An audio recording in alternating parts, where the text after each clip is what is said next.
Good morning, children. In the previous class, we learned the lesson number 4 in that poem, what Kadam Ka Ped. And in the previous class, I sent you a PDF file also. I hope all of you wrote and completed your CW.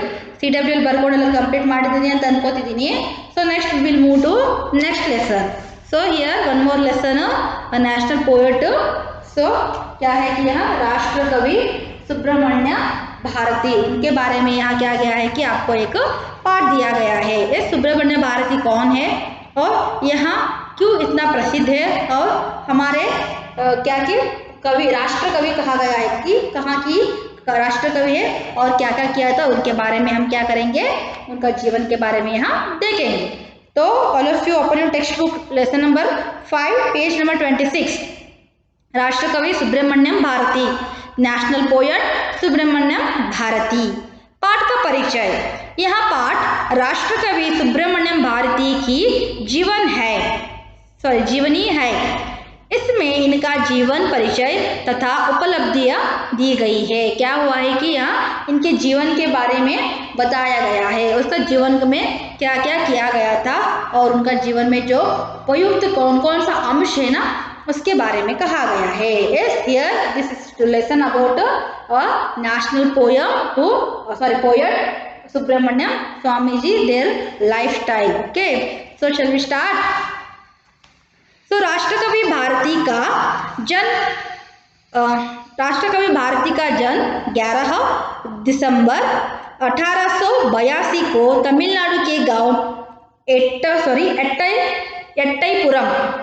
एट्टाईपुरम में हुआ था।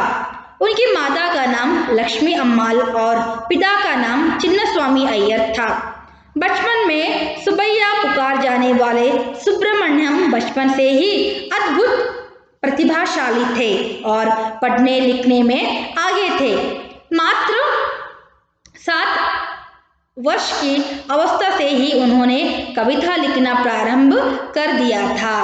तो क्या हुआ कि यहाँ सुब्रमण्यम जी को क्या कहा गया है कि राष्ट्र कवि कहा गया है। सो राष्ट्र कवि शॉर्टली भारती कहा है। ओके, उनका जन्म okay when he got a birth he was in the December 11, 1882। Okay 1882 में कहाँ, तमिलनाडु की एक गांव कहा है कि एट्टाईपुरम, in the place of in the state of Tamil Nadu, in their place Attaipuram. He was born in that place. Okay, when 11th December. So उनका माता का नाम लक्ष्मी अम्माल, ओके, और अम्मा अथवा हर माता अंद्रेनो mother, her mother name is Lakshmi Ammal और पिता का नाम and father name is what, Chinnaswamy Iyer. Okay, her father Chinnaswamy Iyer and mother Lakshmi Ammal. बचपन में सुब्बैया पुकार जाने वाला सुब्रमण्यम बचपन से ही अद्भुत प्रतिभाशाली थे। ठीक है, जो बचपन में मतलब चाइल्डहुड में क्या करते थे कि जब छोटे बच्चे थे ना, तो सब लोग क्या करते थे सुब्रमण्यम भारती को क्या करते थे कि सुब्बैया कहकर पुकारते थे। ಹೌದಲ್ಲ? So everyone they have a nick name or short name, ಎಲ್ಲರಿಗೂ ನಿಕ್ ನೇಮ್ ಅಥವಾ ಶಾರ್ಟ್ ನೇಮ್ ಇರುತ್ತೆ, ಹೌದಲ್ಲ? So like that only here Subrahmanya ji have a nick name of what, Subbaiah. Okay, Subbaiah ಅಂತ ಅವರನ್ನ ಕರೀತಿದ್ರು। एंड बचपन से ही उनको क्या था कि बहुत प्रतिभाशाली था। प्रतिभाशाली मतलब he have very talented. Okay, because of why he is talent he have more talent we will see here. और पढ़ने लिखने में आगे थे। तो क्या हुआ था कि जो अपना स्टडी में, पढ़ाई करने में, लिखने में आसक्ति भी इतना था कि वो कभी भी पहला ही आता था। हमें भी आसक्ति है या हम भी पढ़ सकते हैं, लिखने में आगे रहना चाहिए, तो क्या करना है कि हमें भी बहुत पढ़ाई करना चाहिए, मन लगाकर पढ़ाई करना चाहिए, तभी तो हमें भी क्या हो जाएगा, पहला स्थान मिल जाएगा। तो यहाँ क्या हुआ कि बचपन से ही उनको पढ़ाई करने का, लिखने का बहुत इंटरेस्ट था, बहुत क्या था कि आसक्ति था। मात्र 7 वर्ष की अवस्था से ही उन्होंने कविता लिखना प्रारंभ कर दिया। क्यों, मैंने आपको बताया ना, वहाँ बहुत टैलेंटेड था, प्रतिभाशाली था। मतलब क्यों, सिर्फ 7 वर्ष में उन्होंने क्या किया कि यहाँ कविता लिखने के लिए प्रारंभ कर दिया। प्रतिभा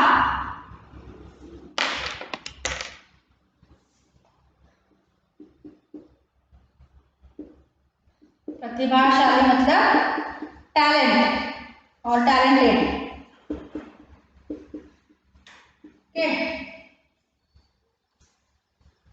बहुत प्रतिभाशाली था क्योंकि 7 वर्ष में, 7 वर्ष मतलब हार्डली इन सेकेंड स्टैंडर्ड के सेकेंड और थर्ड स्टैंडर्ड ಅಲ್ಲಿ ಅಥವಾ ಸೆಕೆಂಡ್ ಸ್ಟ್ಯಾಂಡರ್ಡ್ ಅಲ್ಲಿ ಅಥವಾ ಥರ್ಡ್ ಸ್ಟ್ಯಾಂಡರ್ಡ್ ಅಲ್ಲಿ ಇರ್ತೀವಿ ನಾವು। ಅವಾಗಲೇ ಏನು ಮಾಡಿದ್ರಂತೆ ಅವರು पोएम अन्न बरीलिके उन्होंने कविता लिखने के लिए क्या किया, प्रारंभ कर दिया। उनकी कविताएं की प्रसिद्धि दूर दूर तक होने लगी थी। उनकी कविताओं की प्रशंसा सुनकर अट्टईपुरम के साहित्य प्रेमी राजा ने उन्हें संदेश भेजकर राज दरबार के कवि सम्मेलन में बुलाया। सो क्या हुआ कि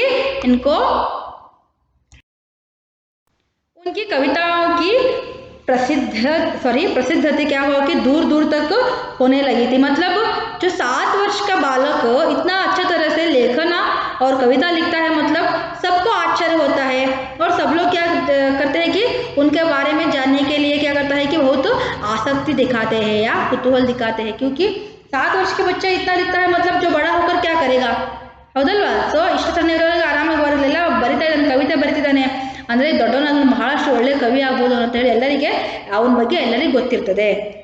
उनकी कविताओं की प्रशंसा सुनकर अट्टईपुरम के साहित्य प्रेमी राजा ने उन्हें संदेशा भेजकर राज दरबार के कवि सम्मेलन में बुलाया।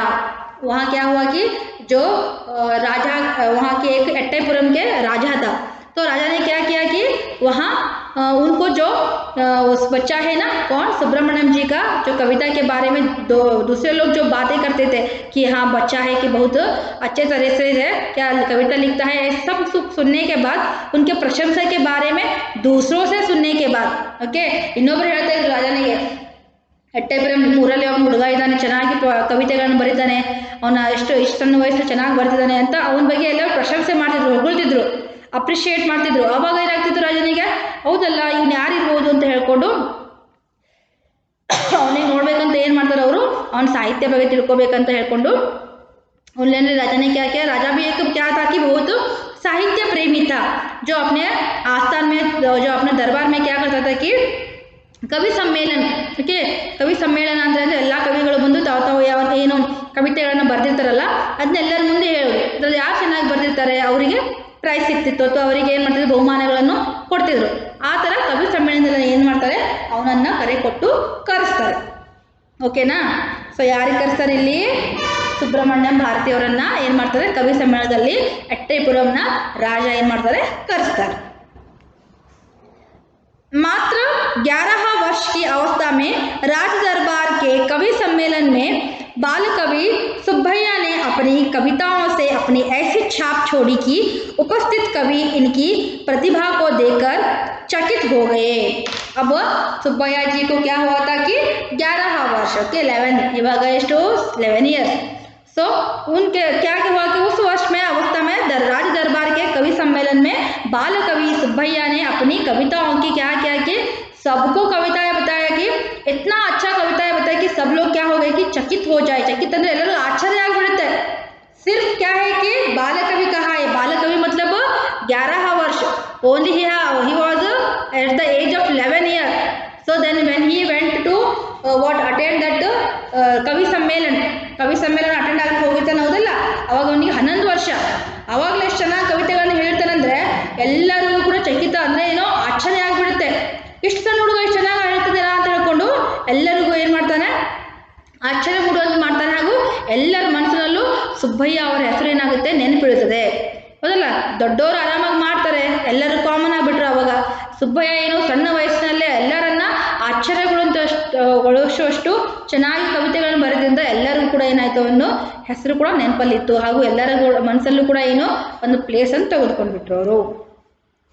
देन राजा ने सुब्बैया की अद्भुत काव्य प्रतिभा का सम्मान करते हुए उन्हें ज्ञान की देवी सरस्वती की उपाधि भारती से सम्मानित किया। यहाँ उनकी प्रतिभा का ही प्रभाव था कि उन्हें बहुत कम समय में संगीत का भी अच्छा ज्ञान प्राप्त किया था। उनके संगीत ज्ञान की झलक उनकी सॉरी झलक उनकी लयबद्ध कविताओं में दिखाई दे रही थी। क्या हुआ था कि राजा को भी बहुत खुश हो जाता है क्योंकि अपने गांव का जो इतना छोटा बच्चा है सबको इतना मनपसंद कविता सुनकर क्या किया है कि अच्छा उनको क्या उनके बारे में दिखाया है। मैं क्या हूँ, इतना छोटा है फिर भी मेरा अपना राज्य के बारे में भी, क्योंकि राजा को भी बहुत खुश होता है, अपना ही गाँव का बेटा है तो राजा को भी बहुत प्रशंसा होता है। तो राजा क्या करते हैं कि बहुत खुश होकर राजा ने सुब्बಯ್ಯ की अद्भुत काव्य प्रतिभा का सम्मान करते हुए क्या कहता है कि उनको सरस्वती देवी का जो उपाधि है, तो जो उपाधि ಅಂದ್ರೆ ಏನಿದೆ सरस्वती देवी ಅವರಿಗೆ ನಾವು ಕೊಟ್ಟಿರುವಂತಹ ಒಂದು ಪದ, ಅದು ಟೈಟಲ್ ಮೊದಲ. ಸೊ ನಾವು ದೇವಿಯನ್ನ ಕರಿತೀವಿ, ಮೊದಲ ಟೈಟಲ್ ಅನ್ನ ಭಾರತಿ ಅಂತ, ವಿದ್ಯಾ ಭಾರತಿ, ದಿವ್ಯ ಭಾರತಿ ಅಂತ ದೇವಿಯನ್ನ ಕರಿತೀವಿ ನಾವು. ಯಾವ ದೇವರು? Saraswati, lord Saraswati. Okay, so ಆ ದೇವಿಯನ್ನ ನಾವು ಅವ್ರು ಏನು ಮಾಡ್ತಾರೆ, ಆ ದೇವಿಯ ಪದವಿಯನ್ನ ಆ ಯಾರಿಗೆ? ಸುಬ್ಬಯ್ಯಗೆ ಅಂದರೆ ಸುಬ್ರಹ್ಮಣ್ಯಂಗೆ ಆ ದೇವಿಯ ಪದವಿಯನ್ನು ಹೇಳ್ತಾನೆ ಅವನು. ಕೊಟ್ಟು ಏನು ಮಾಡ್ತಾನೆ? ಸನ್ಮಾನ ಮಾಡ್ತಾನೆ. ಓಕೆ, ಅವ್ರ ಹೆಸರು ಏನಿತ್ತು ಫಸ್ಟು? ಸುಬ್ರಹ್ಮಣ್ಯ ಅಥವಾ ಸುಬ್ಬಯ್ಯ ಶಾರ್ಟಲ್ಲಿ. ಅವರನ್ನ ಭಾರತಿ ಅಂತ ಹೆಸರು ಕೊಟ್ಟು ಯಾರು ಮಾಡ್ತಾರೆ? ಆ ಎಟ್ಟೈಪುರಂನ ರಾಜ ಭಾರತಿ ಅಂತ ಹೆಸರು ಕೊಟ್ಟು ಅವನನ್ನ ಸನ್ಮಾನ ಮಾಡ್ತಾರೆ.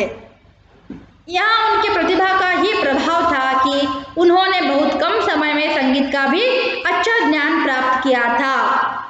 Because of why he gave that title to that boy? Because at the age of 11 he have a good what sense in a writing, okay, in a poem writing. So this is the only boon of a Lord Saraswati ದೇವಿನ ಆಶೀರ್ವಾದನೇ ಅವನ ಮೇಲಿದೆ. ಅದಕ್ಕೋಸ್ಕರ ಇವನು ಅಷ್ಟು ಆರಾಮಾಗಿ ಬರೀತಿದ್ದಾನೆ. ಹಾಗೂ ಅವನಿಗೆ ಸಂಗೀತದ ಜ್ಞಾನ ಕೂಡ ಅವನಿಗೆ ಬರ್ತಾ ಇದೆ, ಹೌದಲ್ವಾ? और उनके संगीत ज्ञान की झलक उनकी लयबद्ध कविता में भी दिखाई देती है. और क्या हो रहा है कि जो कविता पढ़ते हैं ना, तभी भी क्या करता है कि वो बहुत लयबद्ध से पढ़ता है. ಅಂದರೆ ಚೆನ್ನಾಗಿ ರಾಗವಾಗಿ ಆ ಕವಿತೆಯನ್ನು ಹೇಳಬೇಕಾದ್ರೂ ಸುಮ್ಮನೆ ಹೇಳೋದಿಲ್ಲ ಅವರು. ಕವಿತೆಯನ್ನು ಬರೆಯುವುದು ಒಂದು ಸ್ಕಿಲ್, ಅದನ್ನು ಹೇಳಬೇಕಲ್ಲ, ಅದನ್ನು ಚೆನ್ನಾಗಿ ಹೇಳಿರ್ತಾನೆ ಲಯಬದ್ಧವಾಗಿ, ಎಲ್ಲೂ ಮಿಸ್ ಆಗದೆ ಚೆನ್ನಾಗಿ ಹೇಳಿರ್ತಾನೆ. ಅಂದರೆ ಏನು? ಅದಕ್ಕೆ ರಾಜನೇ ಗೊತ್ತಾಯಿತು, ಅಂದರೆ ಒಂದು ಸರಸ್ವತಿ ದೇವಿಯನ್ನು ಅವನಿಗೇನು ಅನುಗ್ರಹ ನೀಡಿದ್ದಾಳೆ, ವರ ನೀಡಿದ್ದಾಳೆ. ಅದಲ್ಲ, ಇಲ್ಲಾದ್ರೆ ಇಷ್ಟು ಸಣ್ಣ ವಯಸ್ಸಲ್ಲಿ ಒಬ್ಬನ ಹುಡುಗನಿಗೆ ಎಲ್ಲಾನು ಬರುತ್ತೆ, ಒಂದು ಸಂಗೀತ ಜ್ಞಾನ ಇದೆ ಅಥವಾ ಅದನ್ನ ಲಯಬದ್ಧವಾಗಿ ಹೇಳುವ ಜ್ಞಾನ ಇದೆ, ಅಂದರೆ only because of the god Saraswati. Okay, so he gave a title of Bharati. ಆವಾಗ ಅವನು ಆ ಭಾರತಿ ಅಂತ ದೇವಿಯ ಹೆಸರನ್ನ ಅಥವಾ ಟೈಟಲ್ ಅನ್ನ ಅವನಿಗೆ ಕೊಡ್ತಾನೆ. ಓಕೆ, ಸೊ ಹಿಯರ್ ಉಪಾಧಿ,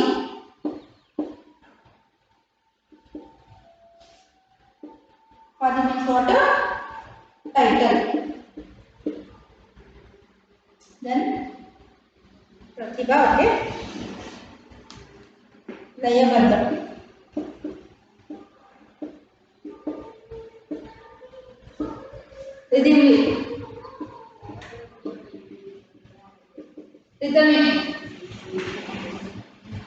ಓಕೆ, ರಿದಮಿಕ್ ಅಂದರೆ ವೆರಿ ರಾಗಬದ್ಧವಾಗಿ ಟ್ಯೂನ್ ಆಗಿ ರಿದಮ್ ಆಗಿ ಹೇಳ್ತಿರ್ತಾನೆ ನಾವು. ಅದಕ್ಕೋಸ್ಕರ ಕವಿ ಅವನನ್ನ ಏನು ಮಾಡ್ತಾನೆ, ಭಾರತಿ ಅಂತ ಒಂದು ಟೈಟಲ್ ಅನ್ನ, ಪದವನ್ನು ಕೊಡ್ತಾರೆ. उसके बाद क्या होता है देखेंगे. सो 1896 में उनका विवाह चल्लम्मा के साथ हुआ. उनके विवाह के 1 वर्ष बाद ही पिता का देहांत हो गया. माँ पहले ही स्वर्ग सिधार चुकी थी, अतः परिवार की पूरी जिम्मेदारी सुब्रमण्यम पर आ गई. क्या हुआ कि 1896 में भी उनका क्या हुआ कि विवाह चल्लम्मा के साथ हो गया. चल्लम्मा नामक एक लड़की के साथ क्या हुआ कि यह सुब्रमण्य या सुब्बಯ್ಯ का विवाह हो गया. तो विवाह के क्या 1 वर्ष बाद क्या सुब्रमण्यम का पिताजी थे ना, जो कौन था उनका पिताजी? ಚೆನ್ನಸ್ವಾಮಿ. उनका क्या हुआ कि देहांत हो गया. ಓಕೆ, ಸೊ ಅವ್ರು ಚೆನ್ನಮ್ಮ ಅಂತ ಹೇಳ್ಕೊಂಡು ಒಬ್ಬರ ಜೊತೆ ಅವರಿಗೆ ಮದುವೆ ಆದ ತಕ್ಷಣ ಏನಾಗುತ್ತೆ, ಅವ್ರ ಫಾದರ್ 1 year ಆದಮೇಲೆ ಡೆತ್ ಆಗುತ್ತಾರೆ. ಅದಕ್ಕಿಂತ ಬಿಫೋರು ಅವ್ರ ಮದರು ಕೂಡ ಡೆತ್ ಆಗಿರ್ತಾರೆ. पिता के देहांत हो गया. माँ पहले ही स्वर्ग सिधार चुकी थी. माँ पहले ही स्वर्ग सिधार चुकी थी मतलब क्या? माँ का भी क्या, जो बचपन में ही उनका माँ का भी देहांत हो गया था, तो पिताजी के साथ रहता था. तो अभी क्या हुआ, पिताजी शादी के बाद पिताजी का भी मृत्यु हो गया. तो क्या हुआ, अतः परिवार की पूरी जिम्मेदारी सुब्रमण्य पर आ गई. अभी परिवार को चलाना इनका ही जिम्मेदार है ना, क्योंकि माता भी नहीं है, पिता भी नहीं है. और शादी भी हो गया है तो अपने संसार को अपना परिवार को भी देखना चाहिए। इसलिए क्या हुआ कि सब परिवार का जो जिम्मेदार ಅಂದ್ರೆ ಏನು ರೆಸ್ಪಾನ್ಸಿಬಿಲಿಟಿ ಜವಾಬ್ದಾರಿ ಅವನಿಗೆ ಬಿತ್ತು। ಯಾಕಂದ್ರೆ ಯಾರು ಇಲ್ಲ, ಅವನೇ ಏನಾದ್ರು ಕೆಲಸ ಮಾಡಬೇಕು, ತಂದು ಕೊಡಬೇಕು, ಊಟ ಮಾಡಬೇಕು, ಇರಬೇಕು, ಹೌದಲ್ಲ। ಸೊ ಫ್ಯಾಮಿಲಿ ಪರಿವಾರದ ಜವಾಬ್ದಾರಿ ಯಾರ ಮೇಲೆ ಬಂತು? ಸುಬ್ಬಯ್ಯ ಅವ್ರ ಮೇಲೆ ಬಂತು। ಈಗ ಅವರೇ ಎಲ್ಲ ಮನೆ ನೋಡ್ಕೋಬೇಕು। पढ़ाई की चिंता और घर की जिम्मेदारियों के चलते उन्होंने काशी जाने का विचार किया और उच्च शिक्षा के लिए काशी चले गए। यहाँ उन्होंने हिंदी संस्कृत का अध्ययन करते हुए प्रयाग विश्वविद्यालय से मैट्रिक की परीक्षा पास की। इस दौरान उनका लेखन कार्य जारी रहा। काशी का भारती के जीवन पर इतना गहरा प्रभाव पड़ा कि यहाँ रहते हुए उनका पहनावा कब बदल गया इनका उन्हें एहसास ही नहीं हुआ। बाद में यही वेशभूषा उनकी पहचान भी बन गई। साहित्य और देश सेवा का भाव उनके मन में फूट कर भर गया। और 1905 में 1905 में क्या हुआ कि बंग आंदोलन में भी क्या कि भारती के कोमल मन पर गहरा प्रभाव पड़ गया। तो क्या हुआ कि अभी उनका शादी हो गया, पिताजी का देहांत हो गया और माता भी नहीं है, तो क्या करना है? पढ़ाई भी करना है, फिर भी जो घर का जिम्मेदारी उनके ऊपर है, ಅದಲ್ಲ ಮನೆಯಲ್ಲೆಲ್ಲನ ತಾನು ನೋಡ್ಕೋಬೇಕು। ಸೊ ಅವಾಗ ಏನಾಗುತ್ತೆ, पढ़ाई की चिंता और घर की जिम्मेदारियों के चलते उन्होंने काशी जाने का विचार किया। अपने उच्च शिक्षा के लिए काशी चले गए। ಅವರೇನು ತಮ್ಮ ಉಚ್ಚ ಶಿಕ್ಷಣ ಅಂದ್ರೆ ಮುಂದಿನ ಎಜುಕೇಶನ್ಗೋಸ್ಕರ ಏನು ಮಾಡ್ತಾರೆ, ಅವರು ಕಾಶಿಯಲ್ಲಿ ಹೋಗ್ತಾರೆ। ಸೊ ಅವ್ರ ಊರಲ್ಲಿ ಏನಾಗ್ತದೆ, ಯಾವುದೇ ರೀತಿಯ ಎಜುಕೇಶನ್ ಇಲ್ದಿದ್ರು ಏನು ಮಾಡ್ತಾನೆ, ಬೇರೆ ಊರಿಗೆ ಹೋಗಿ ಅಂದ್ರೆ ಕಾಶಿಯಲ್ಲಿ ಹೋಗಿ ಉಚ್ಚ ಶಿಕ್ಷಣವನ್ನು ಪಡಿತಾರೆ। ಆದ್ರೂ ಅವ್ರ ಜವಾಬ್ದಾರಿ ಇದೆ। he have to take a responsibility of his family and he have to do their study also, both of what his main intention, but also he went to Kashi for a study purpose। क्या करता है कि काशी चले जाता है। यहाँ उन्होंने हिंदी संस्कृत का अध्ययन करते हुए प्रयाग विश्वविद्यालय से मैट्रिक की परीक्षा पास किया। वहाँ क्या होता है कि मैट्रिक परीक्षा, मैट्रिक मतलब 10th, ಓಕೆ 10th SSLC ಅಂತ ಹೇಳ್ತೇವಲ್ಲ, ಸೊ ಮೆಟ್ರಿಕ್ ಅಂತ ಹೇಳ್ತೀವಿ। ಅವನು ಏನು ಮಾಡ್ತಾರೆ, ಪ್ರಯಾಗ್ ವಿಶ್ವವಿದ್ಯಾಲಯದಲ್ಲಿ ಏನು ಮಾಡ್ತಿರ್ತಾನೆ, ಅವನು ಹಿಂದಿ ಸಂಸ್ಕೃತದಲ್ಲಿ ತನ್ನ ಏನು ಅಧ್ಯಯನ ಮಾಡ್ತಾ 10th ಅಥವಾ ಮ್ಯಾಟ್ರಿಕ್ಯುಲೇಷನ್ ಎಕ್ಸಾಮ್ ಅನ್ನು ಏನು ಮಾಡ್ತಾನೆ, ಪಾಸ್ ಮಾಡಿಕೊಂಡು 10th ಅನ್ನ ಫುಲ್ ಮಾಡ್ಕೋತಾನೆ ಅಥವಾ 10th ಅನ್ನ ಪಾಸ್ ಮಾಡ್ಕೋತಾರೆ। इस दौरान इनका लेखन कार्य जारी रहा। फिर भी वो क्या करता था कि जो वो लेखन था ना, लेखक था, कविता लिखता था ना, वहाँ जारी था। ಅಂದ್ರೆ ಏನೋ ಕವಿತೆಗಳನ್ನು ಬರೆದಿದ್ರು ಅವರು। ಆಮೇಲೆ ಹಿಂದಿ ಸಂಸ್ಕೃತದ ಬಗ್ಗೆ ಏನೋ ಲೆಸನ್ ಅಥವಾ ಪಾಠ ಕಲೀಲಿಕ್ಕೆ ಹೋಗ್ತಿದ್ರು, ಹೌದಾ, ಅಲ್ಲಿ ಕಲಿಯೋದು ಪ್ಲಸ್ 10th ಕ್ಲಾಸಲ್ಲಿ ಕಲಿತಿದ್ದಾರೆ, ಪ್ಲಸ್ ಇಲ್ಲಿ ಏನೋ ತಮ್ಮ ಕವಿತೆಗಳನ್ನು ಕೂಡ ಬರಿತಾ ಇದ್ರು। काशी का भारती के जीवन पर इतना ग्रहण प्रभाव पड़ा कि यहाँ रहते हुए उनका पहनावा कब बदल गया इसका उन्हें एहसास भी नहीं हुआ। यह क्या था कि पहले जो तमिलनाडु का था, तो तमिलनाडु का क्या होता है कि वेशभूषण दूसरी तरफ होते हैं। वो लोग क्या करते हैं कि पैजामा या शर्ट या लुंगी या शर्ट ऐसा पहनते हैं। यस, तो वहाँ यहाँ क्या किया कि काशी के लिए आया था। तो यहाँ क्या हुआ कि लोगों का जो यहाँ भारती मतलब कौन है, सुब्बैया, जो लोगों का वेशभूषण देकर, वहाँ का जनजीवन देकर, वहाँ का जीवन शैली देकर वो क्या अपने आप को पहचान क्या कि उनका पहनावा भी क्या हो गया कि दूसरा हो गया। सो पहनावा मतलब क्या है कि वेशभूषा मतलब जो कपड़े पहनते हैं, जो सब बोलते हैं, तो सब क्या हुआ कि बदल गया। ಯಾಕಂದ್ರೆ ಅವರು ಬೇರೆ ಊರಿಗೆ ಬಂದಿದ್ರು, ಕಾಶಿಯಲ್ಲಿ ಬಂದಿದ್ರು, ಕಾಶಿಯಲ್ಲಿ ಜನರು ಹೇಗಿರ್ತಾರೆ, ಹೇಗೆ ಮಾತಾಡ್ತಾರೆ, ಯಾವ ಥರ ಬಟ್ಟೆ ಹಾಕೋತಾರೆ, ಸೊ ಅದನ್ನೆಲ್ಲ ತಾನು ಫಾಲೋ ಅಪ್ ಮಾಡಿದ್ರು। ತಮ್ಮ ಊರಿಂದ ಏನು ಸ್ಟೈಲ್ ಇತ್ತು, ಸಂಸ್ಕೃತಿ ಇತ್ತಲ್ಲ, ಅದನ್ನೆಲ್ಲ ಮರ್ತು ಹೋಗ್ತಾರೆ। ಓಕೆ, इनका एहसास भी नहीं हुआ था। बाद में यही वेशभूषा उसकी पहचान भी बन गई। After some days what that is only is what that what it will show up who is he। K ಅವ್ರು ಯಾರು ಅನ್ನೋದನ್ನ ಅವ್ರ ಡ್ರೆಸ್ಸಸ್ ಹೇಳ್ತಿತ್ತಂತೆ। ಫಸ್ಟ್ ಅವ್ರು ತಮಿಳ್ನಾಡಿಂದ ಬಂದ್ರೂ ಆಫ್ಟರ್ ಈ change is cloth, okay, after ಈ ಚೇಂಜ್ ಇಸ್ ಸ್ಟೈಲ್, ತನ್ನ ಸ್ಟೈಲ್ ವೇಷಭೂಷಣ ಚೇಂಜ್ ಮಾಡಿದ್ರು ಆಮೇಲೆ ಏನಂತ ಅದೇ ಬಟ್ಟೆ ಅವರನ್ನು ಗುರುತು ಹಿಡಿಯುವಂಗೆ ಮಾಡಿತು। ಕಾಶಿಯಲ್ಲಿ ಒಬ್ಬ ಓದಿರುವಂಥವ್ರನ್ನ ಗುರುತು ಹಿಡಿಯೋರನ್ನು ಮಾಡಿತು। ಅಂದರೆ ಏನು, ಅಷ್ಟವರೇನು ಪ್ರಸಿದ್ಧರಾದರು, ಬೇರೆಯವರಿಂದ ಬಂದರೂ ಕೂಡ ಆ ಊರಲ್ಲಿ ತಮ್ಮನ್ನು ತಾವು ಚೇಂಜ್ ಮಾಡಿಕೊಂಡ್ರು ಕೂಡ ಬಹಳಷ್ಟು प्रसिद्धತೆಯನ್ನು ಪಡ್ಕೊಂಡ್ರು. साहित्य उनका क्या हुआ, साहित्य और देश सेवा का भाव उनके मन में फूट फूट कर भरा था. ओके, उनको क्या था कि बहुत साहित्य प्रेम था. ಮೊದಲ ಸಾಹಿತ್ಯ ಪ್ರೇಮ ಅಂದ್ರೆ ಏನು, ಕವಿತೆ ಕವನಗಳನ್ನು ಬರೆಯುವುದು ಅಥವಾ ಓದುವುದು ಬಹಳಷ್ಟು ಅವರಿಗೆ ಆಸಕ್ತಿ ಇತ್ತು. ಅದೇ ರೀತಿ ದೇಶ ಸೇವೆ, ದೇಶದ ಬಗ್ಗೆ ಅವರಿಗೆ ಬಹಳ ಗೌರವ ಇತ್ತು. ಓಕೆ, ದೇಶಕ್ಕಾಗಿ ತಾವು ಏನಾದರೂ ಮಾಡಬೇಕು, ದೇಶ ಸೇವೆಯನ್ನು ಮಾಡಬೇಕು ಅನ್ನೋದು ಕೂಡ ಅವರ ಮನಸ್ಸಲ್ಲಿ ಬಹಳ ಆಳವಾದ ವಿಚಾರ ಕೂಡ ಇತ್ತು. 1905 ओके 1905 में क्या हुआ था कि 19,000 अल्ला 1905 ओके, वहाँ क्या हुआ था कि भंग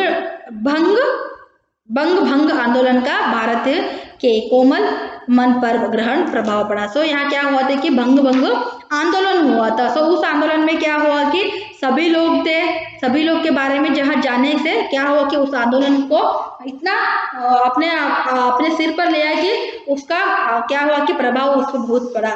ಅಂದರೆ ಅಷ್ಟು ಪ್ರಭಾವ ಬೀರುತ್ತೆ. ಎಲ್ಲರೂ ಕೂಡ ಏನೋ ಸಾಹಿತ್ಯದ ಬಗ್ಗೆ ಇದ್ರ ಬಗ್ಗೆ ಏನೋ ಚಳುವಳಿಗಳನ್ನು ಮಾಡ್ತಿದ್ರು, ಆಂದೋಲನಗಳನ್ನು ಮಾಡ್ತಿದ್ರು, ಭಂಗ ಅಂತ ಹೇಳ್ಕೊಂಡು. ಆ ಚಳುವಳಿಯು ಅವ್ರ ಮೇಲೆ ಏನಾಗುತ್ತೆ, ಬಹಳ ಪ್ರಭಾವವನ್ನು ಬೀರುತ್ತೆ. ಸೊ ಅವ್ರಿಗೂ ಕೂಡ ಏನಾಗುತ್ತೆ, ನಾನು ಕೂಡ ಏನಾದ್ರು ಮಾಡಬೇಕು ಅಥವಾ ತಾನು ದೇಶಕ್ಕೋಸ್ಕರ ಸೇವೆ ಮಾಡಬೇಕು ಅಂತ ಹೇಳ್ಕೊಂಡು ತಮಗೂ ಕೂಡ ಏನಾಗುತ್ತೆ, ಒಂದು ದೇಶ ಸೇವೆಗೋಸ್ಕರ ಮನಸ್ಸನ್ನ ಕಂಟ್ರೋಲ್ ಆಗಿ ಹಿಡ್ಕೋತಾರೆ. ಹಾಗೂ ಆ ಏನು ಭಂಗ ಚಳುವಳಿ ಇದೆಯಲ್ಲ, ಅದರ ಆಂದೋಲನವು ಏನಾಗುತ್ತೆ ಅವ್ರ ಮೇಲೆ ಬಹಳ ಪ್ರಭಾವವನ್ನು ಬೀರುತ್ತೆ. ತಾನು ಕೂಡ ಏನಾದ್ರು ಮಾಡಬೇಕು ಅನ್ನೋದನ್ನ ಕಲಿಸ್ಕೊಡುತ್ತೆ. Okay, so here we will stop here, will continue in the next class. Okay, last para क्या हुआ था कि यहाँ उनको सुब्रमण्यम जी को क्या था कि साहित्य क्षेत्र में बहुत आसक्ति था. तो वहाँ अपने छोटे ही बचपन में ही क्या होता था कि सबसे प्रशंसा लिया था. और उनका गांव जो एटमपुरम में ही था, वहाँ भी राजा से बहुत प्रशंसा, लोगों से प्रशंसा लेकर क्या हुआ कि जो बड़ा होने के बाद यहाँ एक चल्लम्मा करके लड़की के साथ विवाह होता है. पिता और माता दोनों का देहांत होता है. फिर भी अपने जीवन में क्या शिक्षण पाने के लिए या सीखने के लिए क्या काशी चला जाता है. तो वहाँ क्या होता है कि काशी में उनका जो वेशभूषण, जो स्टाइल है, जो संस्कृति है, सब कुछ चेंज हो जाता है. फिर भी वो सबसे क्या होता है, अलग रहने पर भी सब लोग उनको पहचानने लगते हैं. Okay, so till here I will complete. So you have to write homework. Read lesson 5 and write one page. One page you have to write. Okay, from lesson number 5 only you have to write. Understood all of you? Thank you. We will meet in the next class. Thank you.